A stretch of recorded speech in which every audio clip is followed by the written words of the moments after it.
ஸ்ரீ குருபியோ நமக. குருவே சரணம். வணக்கம் நண்பர்களே. இது அஷ்டோகிரி ஃப்ரம் காஞ்சிபுரம்.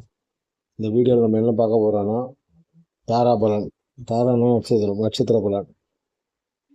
இன்றைய நட்சத்திர பலன் இதில் பார்க்க போகிறோம். எதுக்காக நம்ம இந்த நட்சத்திர பலன் பார்க்கணும்னா, நம்ம பிறந்த ஜென்ம நட்சத்திரம் தான் நம்மளை இயக்குவதால் ஜோதிட மூல வகுப்பு சொல்லுது. அது பிரகாரம் பார்த்திங்கன்னா, இன்றைய நாள் இயங்குகிற நட்சத்திரம் நம்மளோட ஜென்ம நட்சத்திரத்துக்கு எத்தனை நட்சத்திரமாக வருது, அதன் மூலமாக இன்னைக்கு நம்மளுக்கு என்ன மாதிரி பலன்கள் ஏற்பட இருக்குது. சுப பலன்களா, அசுப பலன்களா? சுப பலன்களாக இருந்தால் சுபகாரியங்கள் செய்கிறதும், புதிய முயற்சிகள், தொழில் தொடங்குறது, அது மாதிரி விஷயம்லாம் பண்ணலாம். அசுப நட்சத்திரமாக இருந்தால் நம்ம தினசரி வேலைகளை கவனத்தோடவும் முன்னெச்சரிக்கையோடும் செய்யணும். இதுதான் இதனோட நோக்கம். அது மாதிரி நம்மளுக்கு தினமும் ஏற்படக்கூடிய பிரச்சனைகள் நம்மளை தற்காத்து கொள்றதுக்காக தான் இந்த வீடியோவை நான் போடுறேன். இது ஏற்கனவே என்னோட லைஃப்பில் நான் செக் பண்ணி பார்த்துட்டேன். இது எல்லாருக்கும் சேரணுன்ற காரணத்தினால தான் இதை வீடியோவே எடுத்து எல்லாருக்கும் யூடியூப்பில் போடுறேன்.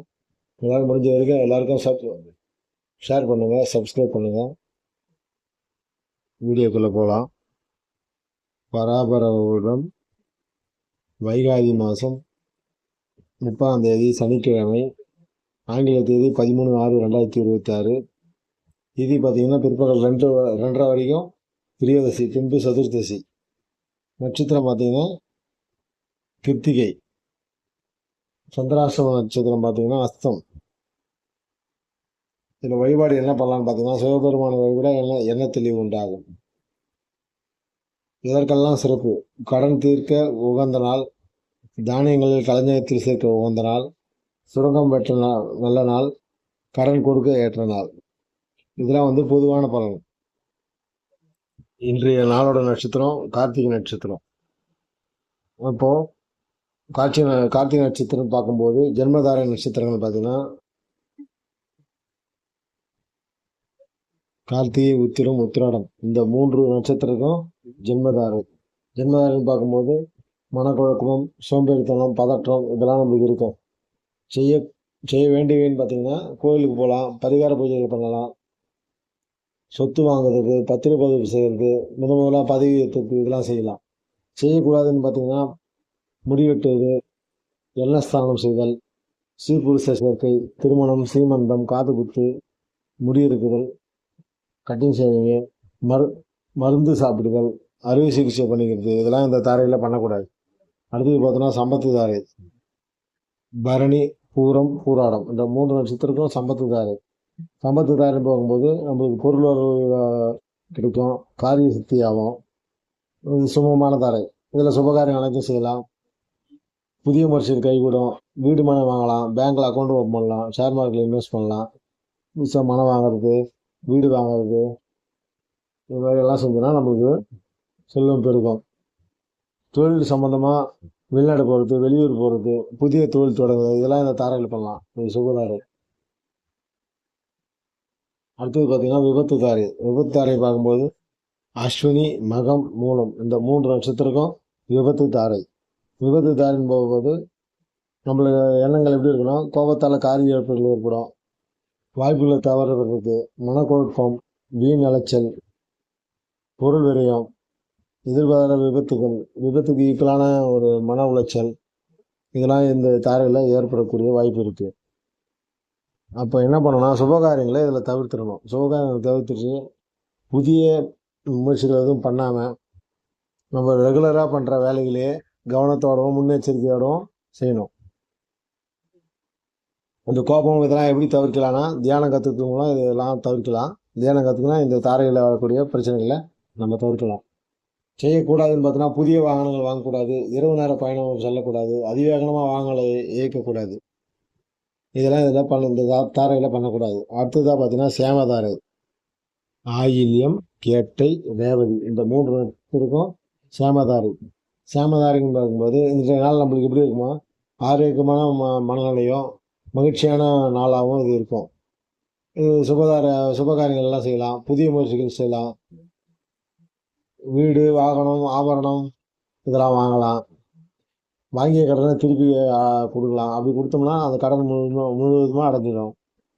நீண்ட நாள் நோய் இருப்பவர்கள் இந்த தாரையெல்லாம் மருந்து எடுத்துக்கிட்டா அந்த நோய் குணமாயிடும், பூர்ணமாக குணமாயிடும்.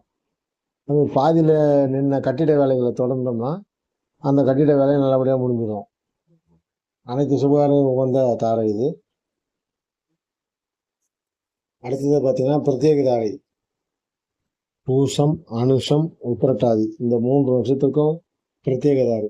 பிரத்யேக தாரைன்னு பார்க்கும்போது நம்ம மனநிலை எப்படி இருக்குன்னா, சிக்கல்கள், கவனச்சிதறல்கள், வீண் அலைச்சல், மனத்தடுமாற்றம், முடிவு எடுக்கிற சிக்கல், காரிய தடை இதெல்லாம் உண்டாகும்.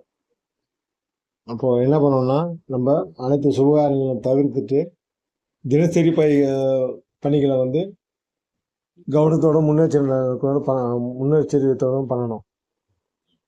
இதில் பார்த்தீங்கன்னா, இதில் என்ன பண்ணலான்னு பார்த்தீங்கன்னா, தியானம் கற்றுக்கலாம், யோகா போன்றதை கற்றுக்கலாம்.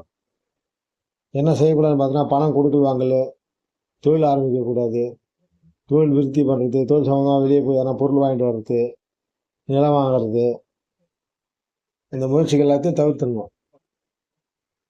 அதெல்லாம் நம்மளுக்கு பிரச்சனை தரக்கூடிய இதுவாக இருக்கும். அடுத்தது பார்த்திங்கன்னா சாதகதாரி. புனர், பூசம், விசாகம், பூரட்டாதி இந்த 3 நட்சத்திரக்கும் சாதகதாரி. சாதகதாரின்னு பார்க்கும்போது எண்ணங்கள் ஈடேறுதல், முயற்சிகள் பலிதமாகுதல், இந்த மாதிரி பலன்கள் நம்மளுக்கு ஏற்படும். அப்போது என்ன பண்ணலாம்னா, அனைத்து சுபகாரியங்களுக்கும் உகந்தது மற்றும் வந்து செயல்களுக்கு சாதகமான வாய்ப்புகள் ஏற்படும். இதில் வந்து பூமி சம்மந்தமான விஷயங்கள், அரசு வேலைக்கு மனு கொடுத்து, தேர்வு போட்டியில் கலந்துக்கிட்டு, ஒரு போட்டியில் கலந்துக்கிட்டு, இதெல்லாம் நம்ம தாராளமாக செய்யலாம். அதுக்கப்புறம் பார்த்திங்கன்னா வதைதாரை.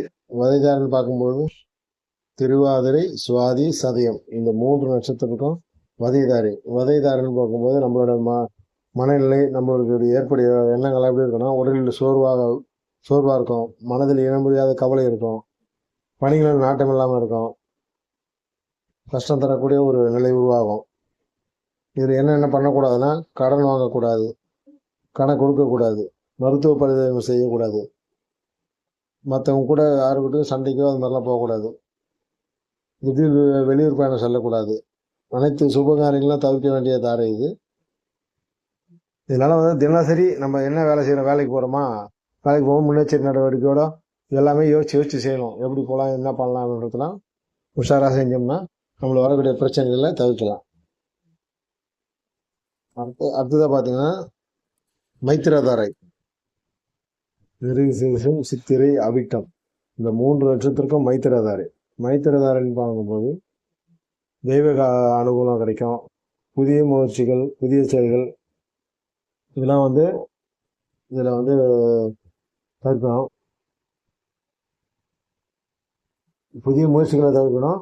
ஆனால் வந்து ஒரு சுபகாரியங்கள் சம்மந்தமான அனைத்து விஷயங்களை செய்யலாம். ஒரு திருமணத்துக்கு நகை வாங்குறது, புடவை எடுக்கிறது, மண்டபத்துக்கு அட்வான்ஸ் கொடுக்குறது, அந்த மாதிரி எல்லாம் மற்ற சுப நிகழ்ச்சிகள் எல்லாத்துக்குமே பண்ணலாம். இது வந்து நம்ம ஜென்ம நட்சத்திரத்துக்கு 8வது நட்சத்திரமாக வரதுனால நாம் இங்கே சந்திராஷ்டம நட்சத்திரம்.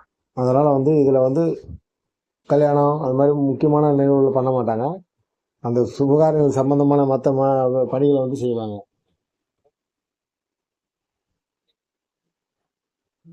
அடுத்ததாக பார்த்தீங்கன்னா பரம மைத்திரதாரி. ரோகிணி, அஸ்தம், திருவோணம் இந்த 3 நட்சத்திரத்துக்கும் பரம மைத்திரதாரி. பரம மைத்திரதாரின்னு பார்க்கும்போது அனைத்து சுப செயல்களுக்கும் உகந்தது. பூமி சம்பந்தமான விஷயங்கள், நிலப்பத்திரிப்பதிவு செய்தல், அறுவை சிகிச்சை செஞ்சுக்கிறது, சொத்து சம்பந்தமான பேச்சுவார்த்தை நடத்துறது, நண்பர்களோட ஆதரவு உதவியும் கிடைக்கும். வெளியூர் பயணம், வெளிநாடு பயணம், ஆன்மீக பயணம், மகான்கள் தரிசனம், சுபகாரிய செலவுகள், திருமணத்துக்கு நகை கூட வாங்கிறது, புதிய தொழில் தொடங்குறது, தொழில் வியாபாரத்தை வந்து விருத்தி பண்ணுறதுக்கு முயற்சி எடுக்கிறது, அனைத்து முயற்சிகளும் வெற்றி பெறும். தாராபுரம் வந்து எல்லாருக்கும் போய் சேரணும்னு நான் நினைக்கிறேன். உங்களால் எவ்வளோ முடியுமோ அவ்வளோ பேருக்கு ஷேர் பண்ணி இதை தெளிவுபடுத்துவோம். நன்றி, வணக்கம்.